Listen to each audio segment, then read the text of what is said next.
Hi, this is Christopher Zook. I'm Chairman and Chief Investment Officer of CAZ Investments in Houston, Texas, and co-author of the new book, Holy Grail of Investing, with my partner, Tony Robbins. Really pleased to be here on the One-on-One Sports Business Podcast.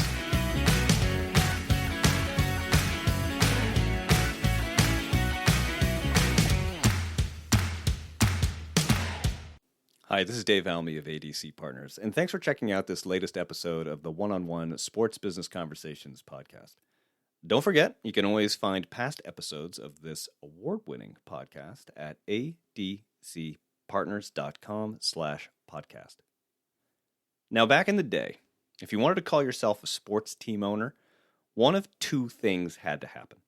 You either had to be born into a crazy rich family that already owned a team, or you had to make a fortune somewhere else and buy that team from one of those crazy rich families. But my guest in this episode, Christopher Zook, wants you to know that's not necessarily the case anymore. Here's the deal. Christopher's the founder and CIO of CAZ Investments, one of the largest private equity firms in the world. He's also just written a book with legendary leadership guru Tony Robbins called The Holy Grail of Investing. The book features interviews with some of the world's most prolific and successful investors and reveals the secrets behind their successes, their challenges, and, perhaps most interestingly, where they're looking for their next wins. And, as it turns out, one of those places is professional sports ownership. In our conversation, Christopher and I talk about how professional sports first got on his radar as an investment opportunity. He also goes into what he's anticipating for the growth of sports businesses and how smart investors can position themselves to take advantage of pro sports. All this and the infamous Reflex Gourmet Lightning Round as well. And as always, thanks for listening. You were an athlete as a younger person, right? You played football and golf. So I'm wondering, to start off, Christopher, can you talk a little bit about how your experience as an athlete maybe helped prepare you for a future in investing? Maybe not two things that people always put together, but I'm interested in your assessment of that. I think sports and investing actually have a lot in common. And I really do think that my time as an athlete did prepare me to be a better investor. You know, in the case of football, you got to get kicked in the mouth and be able to get right back up again and do it again. That happens in investing all the time. That's just the nature of the beast. Hopefully not literally. Yeah, hopefully not literally. But in the case of golf, it's also it's so much between the ears. It's more about, in many cases, your psychology than it is actually your physiology and your capability as a golfer. There's a lot of guys that have much better swings than I do, but can't break 80. And it's something to where they just don't have the mental game to be successful in the game of golf. So I do think they both helped me a lot as an investor. Do you think, and I think I recall that you were playing football, you took a class in golf at Texas Tech, and that led you to your first investing experiences and sort of got you familiar with it. Can you reflect on that for a minute? So it's a little bit different than that. So I was playing golf. I had my second knee injury, had to stop playing golf, or had to stop playing football, and I had to take up the game of golf. I was too competitive to not do something, so golf was my outlet. While I was in school, though, I did take a class that was in agricultural economics. And it was in that agricultural economics class that I first learned about commodities and about trading and hedging and speculating, et cetera. And we did a fictitious portfolio, like typically happens in those classes. And I mean, I was a duck to water. I just loved what I was doing. And I was putting myself through college. So I actually traded commodities to help pay for my school. In college, you were actually trading there to help underwrite your own education. So it was almost like a wheel turning. Like the more investing you got, the better the education was, and so forth and so on. So you graduate from Texas Tech. And then you go to work for a couple of big name investment firms, right? So you take this experience that you had in college and you start applying it to the private sector. We're talking, pretty established names: Oppenheimer, Payne Weber, Prudential, places like that. But you decide to launch CAZ Investments in 2001. And I'm wondering, has that entrepreneurial spirit always with you? What was that catalyst for heading out on your own? The catalyst was probably twofold. The first is that I always liked the idea of being able to do what I really wanted to do as an investor, which was to invest the capital and at the same time, to be able to grow a business. I'm very much about growth. The second part of it is actually the first link to my co-author of the book, Tony Robbins. And that is in 1991, I was up very late working and I saw this very large human being on TV talking about, this tape series that he had. Yeah. And I was a sponge. I read 100 books when I was in college. I literally just am a voracious reader and I just love learning. Mm-hmm. And so I ordered the tape series and my wife and I went through that 30-day tape series on a cassette tape back in the good old days. For those of you who are under the age of 40, these were actual physical objects you listened to music and sound on. I'll post a picture online. Anyway, okay, so tape series. So tape series, and one of the days that you go on that 30-day tape series is you set a goal. And you set a goal for 1 year, 3 years, 5 years, 10 years. And I set a goal to, within 10 years, have my own firm by the name of CAZ Investments. And 9 years and 9 months later, I opened up the firm. And those are not a coincidence. It's a very fascinating thing there's one thing about setting goals, right? Because I think we all kind of do that consciously, subconsciously. But boy, it's the follow through, isn't it, right? It's the tools that you have to, I kind of, circling back to the sports conversation too, right? It's kind of like practice and you go through repetition and you have some failure, but you get back up. It kind of applies here too, doesn't it? Oh, I think that's another reason why sports to me is such a great tie-in to investing, but just in life. I think every single child should compete, not just a little bit. Compete. No participation trophies here. This is like, I need to get and win, right? Yeah. Because that is what sets people up for success. And you learn from your failures as much as you do from your victories. Mm-hmm. But ultimately, it is the reality that most people have what Tony refers to as impotent goals. They have goals that, they sound good on paper, but they don't have a big enough why. We all know of athletes who started off with absolutely nothing. They were dirt poor and they needed, not wanted, they needed to get out of the neighborhood. And so the way that their path was through sports. They try harder. And so as a result, they practice harder, and perfect practice makes for ultimately a really, really good athlete. And that's true in the investment world.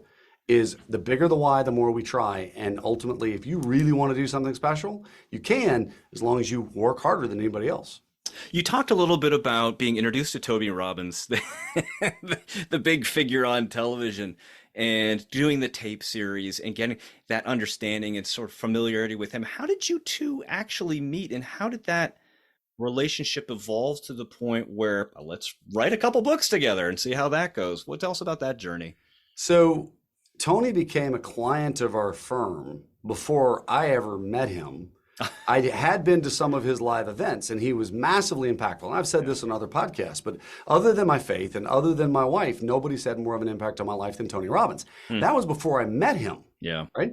So he was introduced to us by a gentleman who used to work for Paul Tudor Jones. Paul Tudor Jones has been, has worked with Tony back since the late 80s and is a very dear friend of his. This gentleman became a client of ours. He introduced Tony's team to us. Tony became an investor. I had nothing to do with it, but he really loved what we were doing. And so he, through a couple of people, part of his team, said, I want to meet this guy. I went to his house. We had a 14-hour meeting. That's a typical meeting with Tony. What? It's no joke. It's a legit, it went until like 3 a.m. This is not short attention span theater type stuff. No, it's immersion. On the ball. Yeah. And candidly, it's the best way to learn a sport. It's the best way to learn anything in life is through total immersion. So he learned everything he could about our business in the course of that long meeting. We realized that there was a lot of things that we could potentially do together. That led him to becoming a shareholder in our firm. And one piece of that puzzle was that we really wanted to deliver a message to a much broader audience. And the book obviously was the germination of that idea. So the book is the Holy Grail of Investing, and it features, it's fascinating. It features a number of in-depth interviews with some of the most recognizable names of investment. So what I'm interested in is, how did you create the list of people that you wanted to reach out to? And related to that, was there anybody who were like, oh, I can't believe we got this person? So the list was compiled primarily based on our investment thesis. We're a very thematic investor. And so when you start talking about what a book, it's going to be around forever. So if somebody's going to read it, 30, 50 years from now, maybe, and I want it to not be irrelevant at that time. So we're a thematic investor in general. But so when we looked at the themes that we were going to highlight in the book, in the educational section of the book, and then also in the interviews, it was what themes do we believe are going to persist for the next decade plus? Mm-hmm. That led to the themes that then led who is the very, very best in that industry, in that sector. If you're going to talk about enterprise software, you have to talk about Robert Smith. Robert Smith, Vista Equity Partners. He's the wealthiest African-American in the country. He created effectively the large enterprise software private equity firm, and he's the biggest and has an unparalleled track record. Same thing when you start talking about GP Stakes, which is owning a stake in a private asset management firm. Michael Reese, he created an industry basically. And so getting him was very logical. In the case of energy, Bob Zork and Will Van Loo, they run the number 1 and 2 largest private equity firms focused on energy. So it started to create itself, and Ian Charles from Arctos and some of the others, when we start talking about sports, they were natural fits. When you start talking about international, Michael B. Kim. Michael B. Kim is the wealthiest person in Korea, and he is known as the godfather of Asian private equity. So, the one that I was really happy he was willing to do it, because he's done so much media over the years, is Vinod Khosla. Vinod is a legend in the world of venture capital. Took $7 million and turned it into $4 billion in a company by the name of Juniper that nobody had ever heard of, Juniper Networks. Yeah, he did okay with that one. Yeah, he did just fine. But he was, first money into Google, first money into, some of the most prominent names that we know. So he gets so many requests, and we're partners with them, good friends with him. And it's something I was just really honored that all of these folks were willing to take the time and to be part of the project. It's the word visionary, I think, gets thrown around probably a little too easy, particularly in this day and age when new companies are trying to launch in so many different sectors all the time. But what strikes me is the list of folks that you just talked about. I mean, they are both described as visionary, but in practice, their vision has obviously produced enormous rewards for them, hasn't it? I mean, it really has. Very few people can take, a tremendous amount of skill and effort and to also create a vision for an outcome that they're committed to. You think about David Sachs and the All In podcast. Not only was, part of the early team at PayPal, did incredibly well there, very successful as a venture capitalist, but also has taken that media platform to a very significant level. You look at, folks like David Golub in private credit. They saw what private credit was going to be before private credit became a thing. NEA Associates, Tony Florence. I mean, they are the grandfather, if you will, as a firm of venture capital investing and growth investing. So they had to see a vision well beyond what's there now and what it's going to become in the future, and they all had that in common. Well, it also strikes me, hey, this is a sports business podcast, so I'm going to keep bringing it back to sports, right? It goes back to the very start of this conversation, right? Because you think about all the tools that have to fall into place and what those folks have to do, because you talk about it all the time, right? Ideas are a dime a dozen, right? And it's okay to have a vision, and that's great, but how are you going to execute on it? How are you going to put your boots on the ground and take steps towards that goal? And that's really where I think it actually does come in, that competition thing, that ability to fall down, learn from those mistakes, dust yourself off, get back up again, and activate that vision that you have. That's what I think really separates those folks from some of the other people who have tried to do the similar thing or even had similar ideas. And that's one of the things in the interview section of the book that I think the audience will find so interesting, because we talk through some of those challenges that they had to overcome, that they, how did you stay on track with the vision that you were going to hopefully create? And then ultimately, how did you not get distracted by all the things that could have caused it? I mean, Ramsey Musalam is such a great example at Veritas Capital, the top performing private equity manager for the last 20 years in almost every category. And literally very soon after they started their first fund, his partner committed suicide. And he had to literally go out and convince every single one of the LPs not to put the key man clause in place and to stay with it. Yeah. And he did that. So he had to overcome enormous obstacles to now become one of the wealthiest people in the world, and just truly a unique position in the private equity asset class. It's trite. We talk about grit, right, all the time. And I don't know if there's anything grittier than that, right? Having to go and talk to all the original investors to stay put. A significant part of this book is about pro sports and investing in pro sports, hence this conversation. You go into depth talking about the sports industry and what makes franchises a compelling investment opportunity. You talked earlier about focusing on themes and thematic investing. And this is a pretty broad theme in the book. So I'm wondering if you can talk a little bit about how sports and teams first got on your radar and what struck you the most about them as an investment opportunity. The most common misunderstood concept by far is why we're invested in pro sports. Mm-hmm. It is literally something that most people never really understand because they assume it's just because it's cool and it's fun and it's high profile. And it is all of that. It is really cool. Okay, it is all that too. But that's not why we did it. The reason we did it is the change of consumer behavior is something that's been a major theme of ours for the last decade. Mm-hmm. And cord cutting is an irrefutable reality. People, absolutely. I gave a speech to 1,000 people and I said, I will challenge anyone to get up and make a compelling argument why cord cutting is going to stop and people are going to go back to cable and broadcast, and I'll pay you $1,000 if the audience thinks that you have a good case. Nobody was even willing to stand up and look silly. Yeah. Because everybody knows that cord cutting is going to be a reality. Inevitable. So that means live sports are going to be what advertisers need to advertise on. That's the only way to reach their audience. And 92% of the top programming is live sports. I mean, the Super Bowl was the most watched program last week. 129 billion viewers. I mean, you're talking about a whole lot of the planet watched that game, and every advertiser got their message in front of that audience. So for us, the business model around sports is so advantaged because of the fact that where else do you have a legal monopoly? And you also have the entire organization focused on one thing, which is to maximizing the fan experience, to maximizing the longevity of the game. And then obviously that's going to yield to significant revenues, which yield significant profits for the owners of these businesses.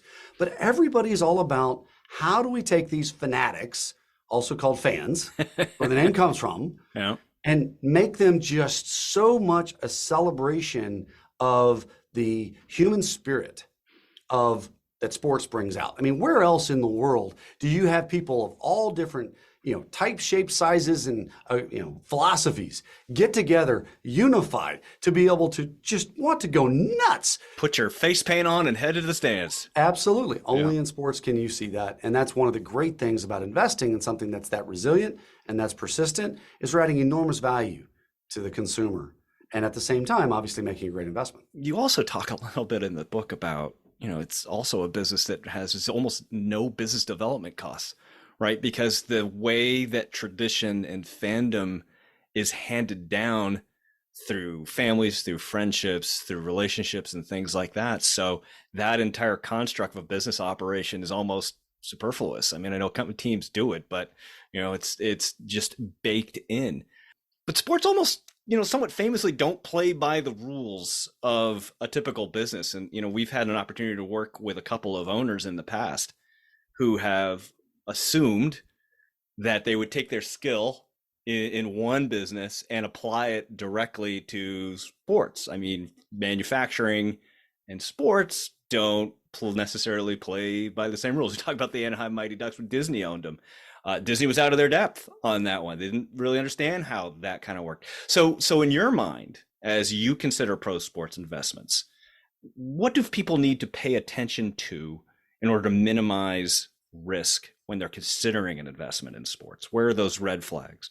The number one red flag is if they look at the business as a hobby, not as a business. Okay. And if it's something that's just been, given to them by their family, or it's something to where they just have all the money in the world and they just want to say that they own a sports team, they're not going to be a good partner for us. We're looking for people that really want to build a very successful business, do an incredible job for the consumer, to be able to rally an entire city or state or multiple states in some cases. I think about what Josh Harris is doing with the Commanders. I mean, just straight after his transaction, the amount of enthusiasm in Washington and the surrounding areas is just unmatched to what it was before. Right. So we look for, and full disclosure, Josh is a very, very good partner of ours, in the world of sports. But they know how to run a business successfully. He obviously co-founded Apollo, so he knows what he's doing running business. At the same time, he's hired the right people to understand consumer interfacing, how we can create this enormous value in the community, give back to the community, create that loyalty. At the same time, really be forward-looking about what a platform can do around the business, which can include real estate. It can include other franchises into other sports, as an example. And to be able to maximize the value for the fan, as well as for the players, obviously, they have to really feel honored and supported. And then, of course, for the ownership group as well. I've been working in and around sports for about 30 years now. And I think what you're talking about strikes me as the change in ownership and expectations for what a sports franchise is during that time. Because you're right. At the beginning, when I got into this business, we're talking about people who inherited it, from family members. And they were like, okay, I'm in charge of a baseball team now. Or, like I said earlier, people who made a lot of money in one area and tried to transition over and just sort of felt themselves out of their depth and just let it operate on its own. But the money and expectations now have led to, for lack of a better term, the professionalization of sports with just getting butts in seats isn't it anymore, because we got to reach international audiences. We got to reach, to your point, cord cutting and streaming. The business model change. We saw the collapse of regional sports networks associated with this. It's a dynamic industry right now. And so people are hiring folks who really have a better understanding of how to take advantage of those opportunities in ways that they had never done before. And technology is driving so much of sports, and most owners really don't know that much about it if they've been in the business for longer than 5 or 6 years, because it is literally changing as we speak. And they are like, how do I maximize the opportunity? And that's many, many cases why groups that we're involved in get brought in as partners to be able to add value. All right, so what we're going to do is we're going to take a quick break for our sponsor, Reflux Gourmet. We're with Christopher Zook. He's the chairman of CAZ Investments and co-author with Tony Robbins of the book, The Holy Grail of Investing. We're going to be right back. If you work in sports business, then you know that we sometimes eat really badly. Stadium food isn't exactly known for its healthy properties. I mean, yeah, it's gotten better. There are more options available. But generally speaking, I'm not seeking out the vegetable plate on the concourse.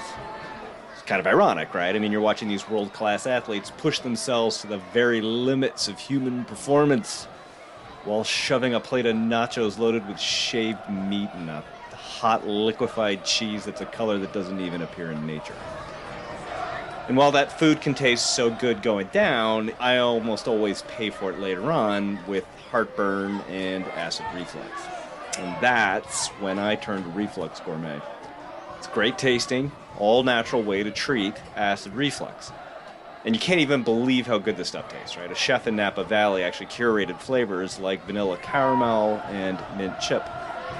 And it's all natural. I mean, I actually recognize all the ingredients on the label. Most importantly, though, it just works. Just 1 tablespoon of Reflux Gourmet, and I'm ready to go. Reflux Gourmet is available on Amazon, and if you use the promo code SPORTSBIZ, you'll get a 10% discount on your order.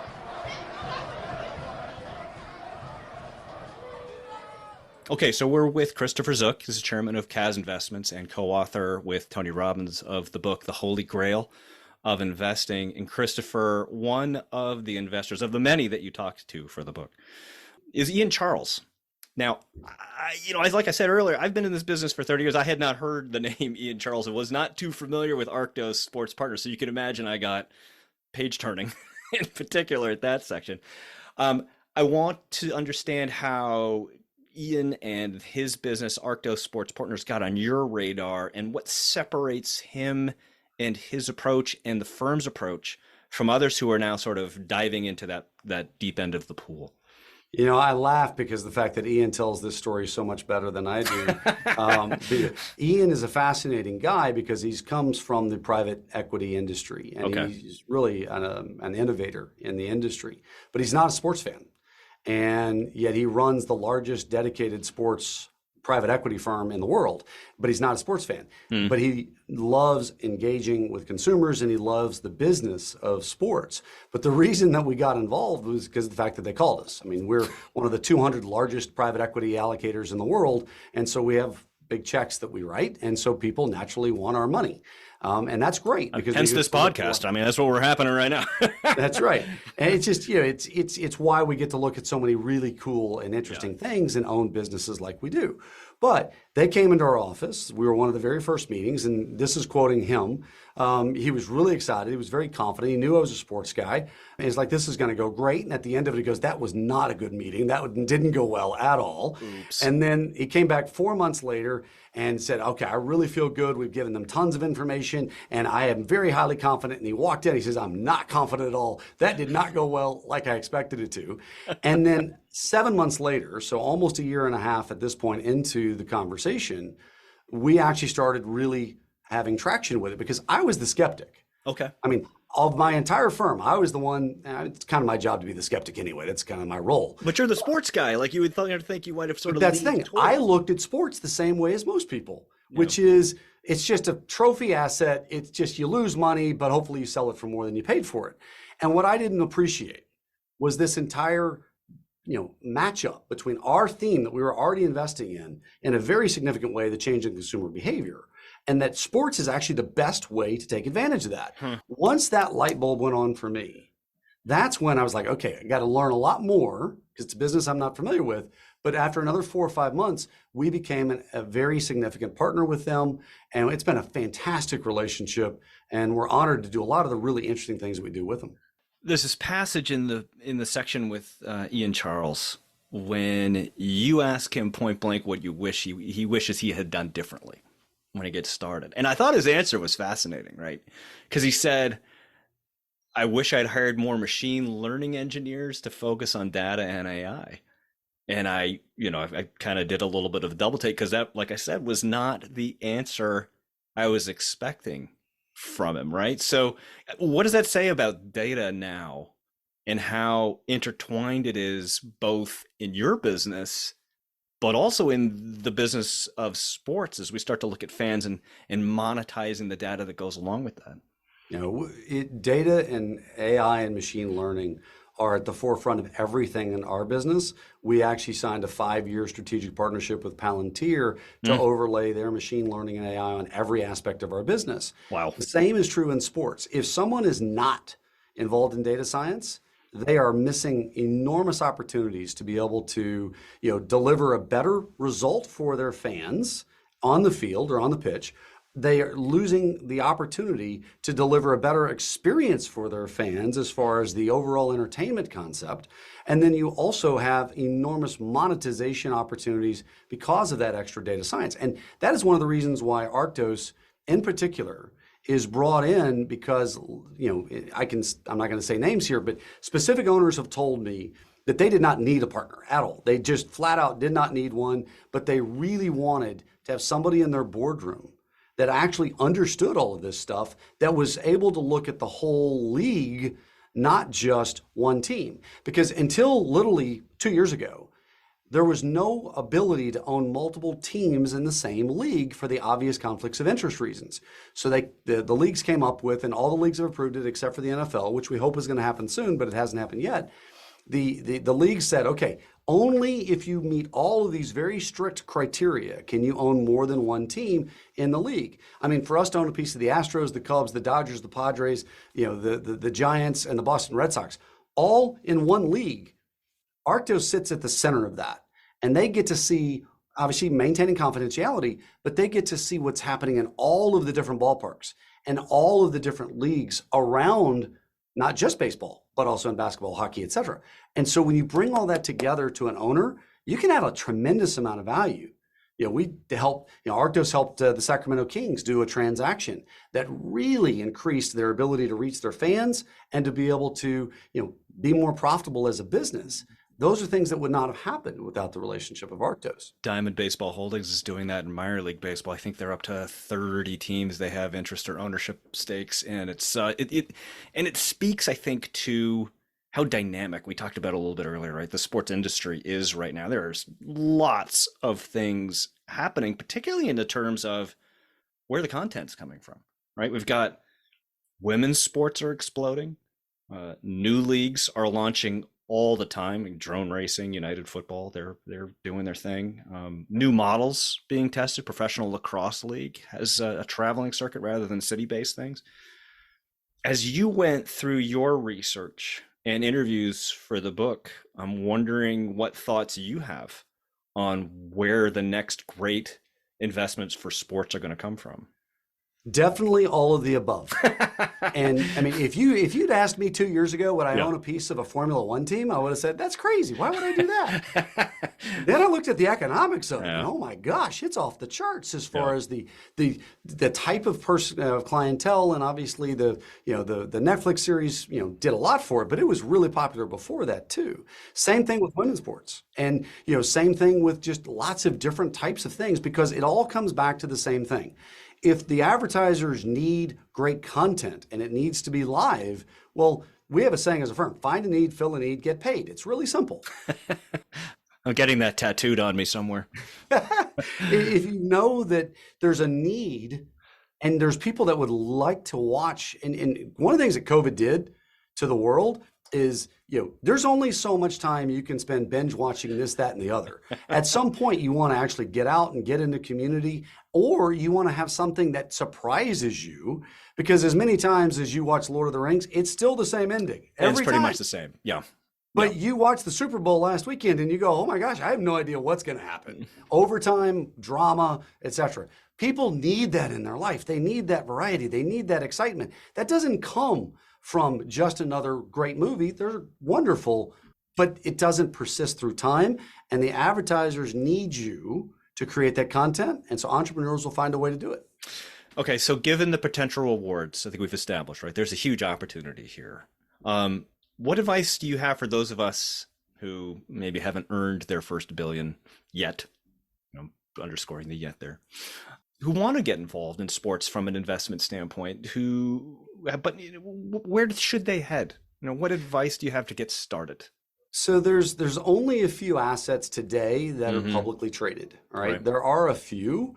They trade not great as far as valuations. They don't trade great as far as volume, just because of the fact that it's a tough asset for the average analyst to understand. So there are ways to do that, and there are opportunities that present themselves. The vast majority of it, as I mentioned, is only these few firms. Our two primary partners are Arctos, we've talked about right now, and Blue Owl Capital and the NBA. They're exclusive to the NBA. But there are ways for people to get involved in sports today in the private markets, but they have to be able to find access points. And it's totally self-serving, but that's one of the things that is an advantage that we have, is because we're able to be Switzerland, if you will. We can invest with anyone in any of the different funds that make investments in professional sports. And so naturally, that is a way for people to be able to get in that never would have thought that they were able to access and actually own a piece of a professional sports team. All right, the name of the book is The Holy Grail of Investing. I'm with Christopher Zook, who co-authored the book with Tony Robbins. He's also the chairman of CAZ Investments and their chief investment officer too. Last question before we get to the last phase of this podcast, Christopher, is at the end of the day, what do you hope that people take away from the book? What's the ultimate message you want them to have? It's actually not that intimidating, that everyone can invest in the private markets if they will take the time to learn how to do it, and that the Holy Grail of Investing, which is Markowitz won the Nobel Prize for the concept. Ray Dalio has obviously made that effectively a household name in the investment world. We want it to be a household name in the average investor's mind, because if you can take 8 to 15 non-correlated or low correlated assets, blend them together, you can either get the same return with less risk, or if you're willing to take that risk, you can usually, if you know where to look and get access, you can actually make a much higher return. But we also want to make sure that people understand it, because things are happening that are going to enable more people to invest for the first time in alternative investments. A lot of people don't realize this, but in Congress right now, the House of Representatives has passed a bill that says that the SEC must create a test for someone to be able to become an accredited investor. Today, as we sit here, you have to either make a lot of money or have a lot of money, or both, in order to be able to access most of this. Well, I personally don't believe it's fair that a PhD who's wickedly smart, who happens to work for a nonprofit, or somebody who's a police officer who's really intelligent, but they choose to serve, that they're not allowed to invest in the best things in the world. So that bill is right now in the Senate. We hope that it gets out of committee, and then the president has said he will sign it, and then the SEC will pass that test or create that test, and then people will be able to pass it and to be able to have access. We want this to be a reference point for them about what are all these different asset classes, how can you utilize them, and then learn from just truly these titans of the industry on what has allowed them to be very successful and what they should look for, investors should look for, when they are actually selecting who they're going to hire in the private asset world. All right, Christopher Zook, we're going to take all this industry knowledge that you have, all this vision, and what I'm going to do is I'm going to put you into the Reflex Gourmet lightning round. This is a series of questions. These are surprises. These are going to come out of nowhere. These are going to be left field, right field, center field, using the sports analogy. So are you ready? I'm totally ready. Bring it. So here we go. All right, here we go. You are a lifelong Houstonian.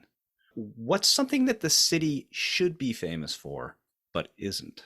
The food quality and the diversity. We're the most diverse city in the country, more than New York. And if you want great ethnic food, come to Houston, Texas. All right, there you go. The Chamber of Commerce and the Restaurant Council thanks you. You are a proud Texas Tech Red Raider. Just like Patrick Mahomes, who just won his 3rd Super Bowl. So if you were in Lubbock right now, where would you go to celebrate the win? Oh, wow. The Overton Hotel is where kind of everything happens right after the games itself. It's just a great environment. That's where I would go. All right, very good. Your last name begins with a Z. Mine begins with an A. Would you like to know what it's like at the front of the line?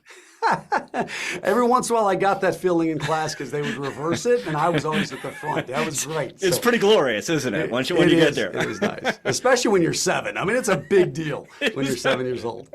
Okay, what's a pro tip for surviving a book tour? Protect your voice, which I haven't done a great job of, but it is something to where, protect your voice and ultimately just, be willing to be real and let people see who you are. Very good. Okay, last one. You're on media all the time, man. You're on CNBC, Fox Business, Bloomberg. So in light of all those appearances, how'd I do? No, you did great. This has been a lot of fun, and I appreciate it. Christopher Zook, Chairman and Chief Investment Officer for CAZ Investments and co-author of the book, The Holy Grail of Investing with Tony Robbins. Thanks so much for spending the time with me. Happy to do so. Thank you for inviting me. Thanks for listening to this episode of the One-on-One Sports Business Conversations podcast. If you enjoyed it, we always appreciate a subscribe, share, comment, or like. And don't forget, you can always find past episodes at abcpartners.com/podcast. This podcast is written, produced, edited, and hosted by Dave Almy. And theme music was composed by Scott Holmes.